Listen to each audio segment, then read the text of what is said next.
அட நாயா, உங்க அம்மா வீட்டுல இருக்குன்னு சொன்னாங்க. நீங்க என்ன இங்க படுத்துருக்க நாயா? வேலைக்கு போயிட்டு சொன்னாங்க.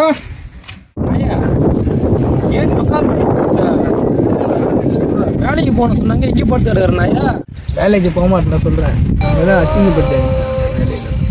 வேலைக்கு போனா இருக்கு இல்லைன்னு சொல்லுவாங்க. என்னடா அசிங்கப்படுத்திட்டாங்க? அப்படியே நடந்தது எனக்கு மட்டும்தான்டா தெரியும். அப்படி என்னடா ஊரில் நடக்காத நடந்து போச்சு உனக்கு? ஊரில் நடக்காதானே எனக்கு நடந்து போச்சு. அப்ப என்னடா நடந்துச்சு நாயா? வேலைக்கு போன இடத்துல என் ட்ரெஸ்ஸை பார்த்துட்டு வெள்ளமாக நினைக்கிறீங்களா? அவன் மாரி ட்ரெஸ் போடுறவங்க எல்லாம் நான் எதுக்கு தான் ஏய் வரா பார்த்துக்கலாம். இந்த வேலைலாம் வேற வேலை. நான் உன்னை என் கூட வந்துடு, ராஜா மாரி பார்த்துக்கிறேன். இவனெல்லாம் நையாண்டி வேலைடா. வாடா என் கூட வந்துடுறா மச்சான், பார்த்துக்கிறேன். இருந்தாச்சுக்க அவ்வளோதான்.